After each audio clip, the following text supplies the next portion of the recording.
Alright, now we're going to have a little competition between the Pioneer Steez crew, the Sharp GX M10, and the old papa of the group, the JVC RV NB1. Let's see if I can, I have the USB sitting in the Pioneer right now, and you can't do anything without the remote, which kind of sucks. But I'm not real thrilled about that. But we're just gonna pick a song, random song here, and go to town, see what we can get sound wise.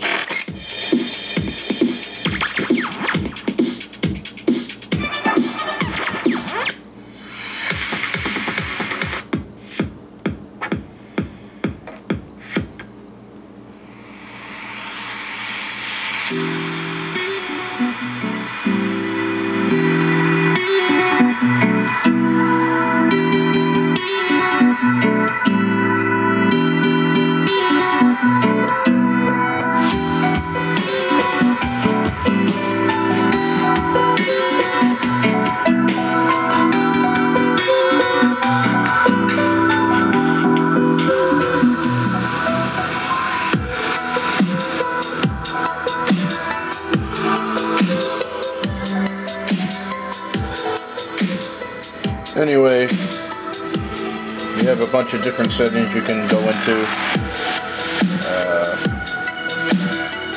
Setup or playback. You can add loudness, sound retrieval, dance club. Personally, I don't notice the difference between the loudness and the sound retrieval not having them on.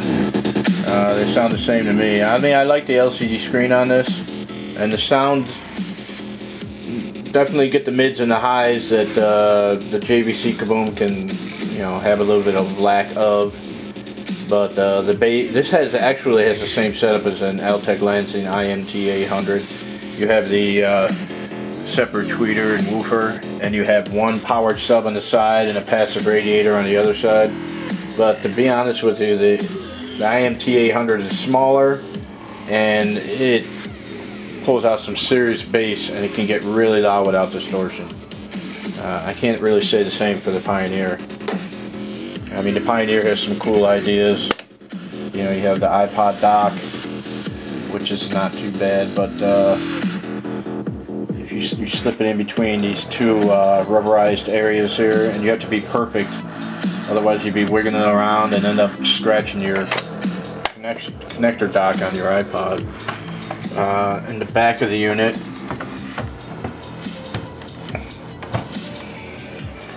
that's where the USB goes.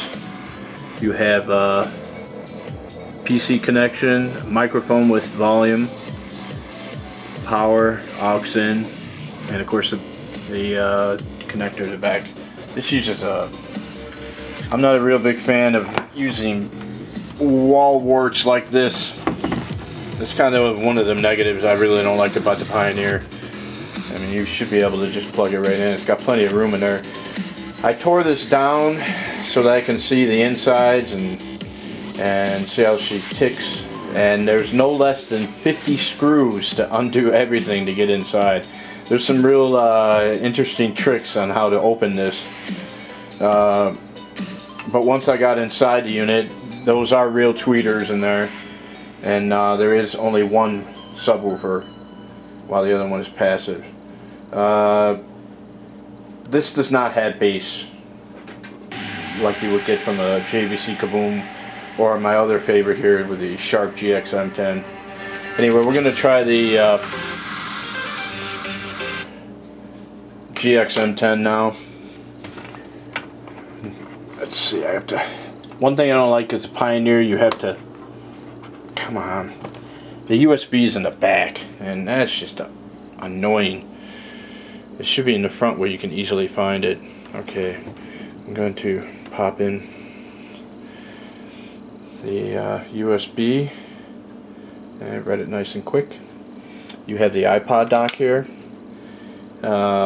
which is nice. You can also tilt the Sharp forward one step, so it's nice or straightforward, or up tilted, which is really nice because you can access the iPod a little bit easier. The only annoyance I see with the Sharp is that you can't have the iPod and the USB in at the same time. If you do, it'll always default to the iPod, so you have to pop the iPod out in order to play anything off the USB. Slight annoyance. I don't know why it's set up like that. I mean, it can't be that difficult to have both of them on and switch it. You know, there might be some kind of firmware update that can be used. Anyway, you just have a single woofer in front, but they had two 5 1/8 inch woofers on each side. I've torn this one down too, and the speakers can handle what it says.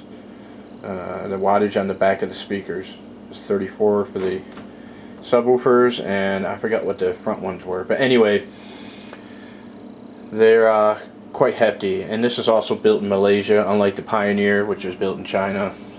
And it shows the quality of the components inside here are really nice. The digital T amp in it has a real nice transformer to it. Caps are nice and big. Also, the AC is built in, so you only need one plug in the back there. This one has a guitar input, has a microphone input with volume controls on each. It has a CD player that plays MP3s. Honestly, I don't ever use it, so I don't think to mention it, but it's here. Not one CD has been in there yet. I always use most of the time I use the USB. Anyway, we're going to fire up some music. It also comes with a full-featured remote. I don't have it with me, but it's a really nice remote, much better than this thing. This is something you normally get with a generic MP3 player. You know, you're one of those generic USB readers. But I hear it's very expensive, like 40 bucks. Don't lose this, and you need it in order to operate that Pioneer. Another negative, of course. Anyway, we're going to play some music now. I'm going to stop talking for a minute.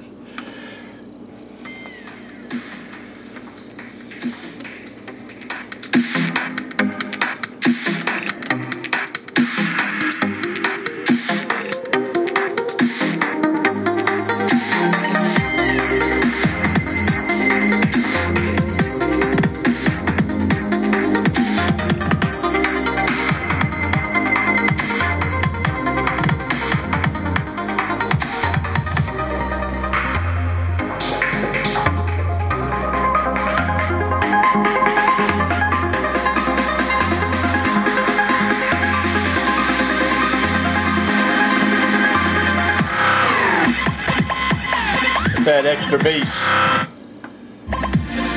Woo!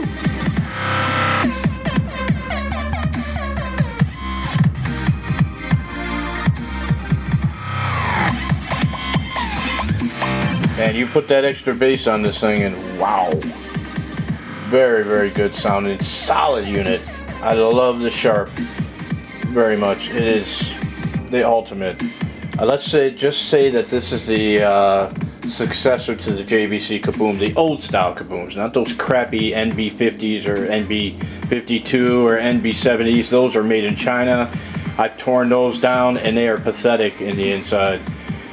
Tiny teeny weeny transformer on the amp, tiny little caps. It's just pathetically put together. I'm really ashamed that JVC went that route. Anyway, this just awesome. I'm blown away by the sound this thing can produce.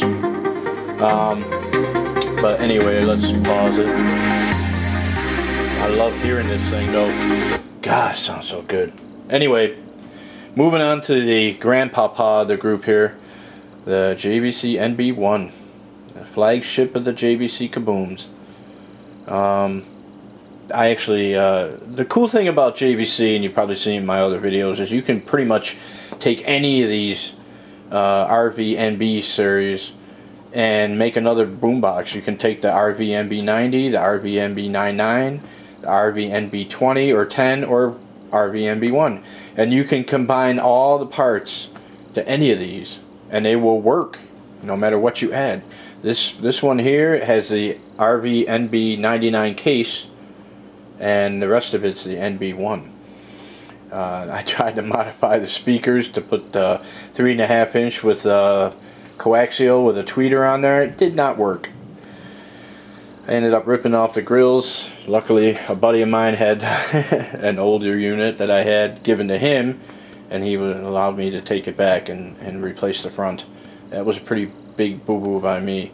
But I also did something pretty cool, is the subs on the side, I have a TDK 2-speaker boombox, the Sound On Life On Record or whatever, and the speakers in the 2-speaker unit will actually fit in the sub spot on each one. So I popped them in there because there's a tweeter and a woofer on there. It's a coaxial setup, and because of the low frequencies that are sent to the subwoofers, the tweeter did not work. But it's still thumped. They fit perfectly, so it's some food for thought anyway. Okay, now I'm going to stop talking about this, and we'll play something off the MP3 CD, another trance song. Let's put the bass all the way up.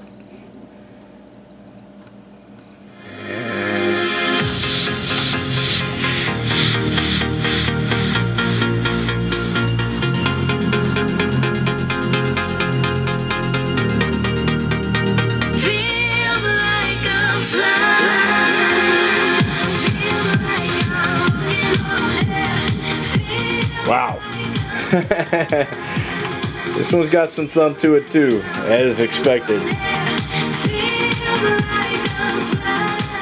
I mean, honestly, JVC made an awesome boombox. I mean, if you love bass, this is where you're gonna get it right here. If you can't afford these, honestly, this one you can actually get for 235 bucks on eBay with free shipping now. You can also get the Pioneer finally for $190 with free shipping on eBay. I won't have the links on there, but just search on eBay and you'll find them. The RV NB1 I was lucky enough to pick up locally off Craigslist. In really good shape except for me screwing with the speaker grills. But you can see it's all black. It's really cool, man. I used all the black parts off the NB99. And came out really good. I should have used the gray buttons here, and it would have even been sleeker, and you know, the gray CD thing here. But anyway, the RV NB20 or 10, sorry, RV NB1 is a real nice. If you can get it cheap, you can't go wrong. I mean, the difference between the two is this one has the same bass, if not more bass, but it has that awesome USB and iPod dock. Along with this CD player that plays MP3s like the RV NB1 does. Anyway, this is also lighter, believe it or not. The Sharp is actually about, I'd say, 8 pounds lighter, 8 or 9 pounds lighter than the RV NB1. Some of the cool features of the NB1 though is it has a tetrodial transformer in there, and it also has an old style analog amp. Not analog, but you know, it uses one of the old-fashioned amps on the back. Very well built, these JVCs. They're so easy to work on. It's very pleasurable to actually work on the JVCs. But if I were to pick out of the three, I picked up the NB1 for 100 bucks on Craigslist. I paid $280 for the Pioneer, and I paid $247 for the Sharp. And I would go with the Sharp all the way. There's no doubt about it. They really stepped up their game on this. And to give you an idea that I don't play around when it comes to boomboxes, this is my collection. I have two of the TDK sound cubes, two of the 2-speaker TDKs. Of course, the Pioneer Steez. I actually bought another Sharp in the box. I'm going to keep it that way. The Panasonic RX CT990. This one's a beast in its own right. God, this thing can get really loud for tiny little speakers on there. And of course, the 3-speaker TDK. I thought about buying another one of them, but I don't know if I want to go that way. And of course, you have the Sonic with Bluetooth, the BTQ version. The little TDK sound cube is very impressive, and you can get it for like 100 bucks on eBay. Well worth it. I mean, I actually use this one. I don't have an actual model of it because it's out in my car. I take it to work every day because it's so portable and it reads USBs real good. and it sounds excellent. It's got really good bass. I'd say it's right up there or close to the IMT 800 Altec Lansing model. I also have, I don't have too many old school boxes anymore. I'm more into the new stuff, but this is a real nice one. Panasonic's flagship RX. I think this is the, no, I don't have the name. Oh, the FD75, I'm sorry. You know, I don't collect the older ones anymore, but this is a nice solid box here. A lot of features on it. This is a beast here. This is a Sharp CDX15.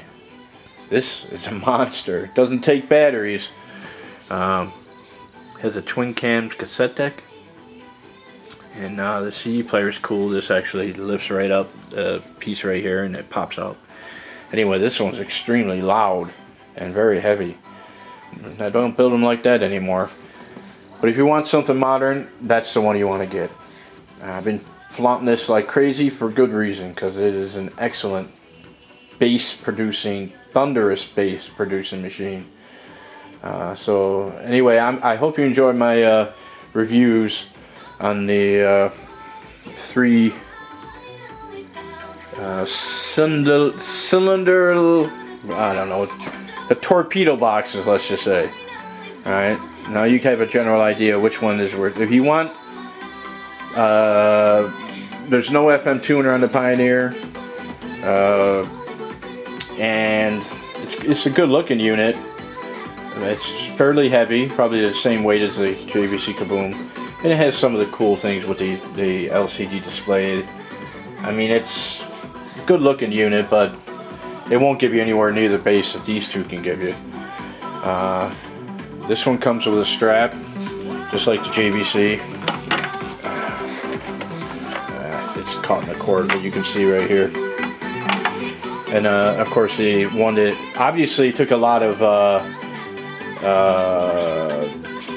stuff from the JVC RV NB series, because obviously it doesn't look anything like it as far as the color scheme or anything, but they knew that JVC was on the right track with the Kaboom boxes, and I think they actually improved upon that. You can see that the cylinders are larger, even though the speakers, the subwoofers are smaller. They can thump big time. But I still love the old JVC Kabooms. They're still awesome machines in their own right. And if you have one, you got a really sweet item there, there's no doubt. I give mad props to JVC for the older units, not the new crappy Chinese made ones. Anyway, I'm just rambling on here. I hope you enjoyed my video. Finally got some use out of my new high definition camera with better microphones. Anyway, please leave any comments down below, and I hope I gave you some useful information along the way. Alright, well, you have a great day.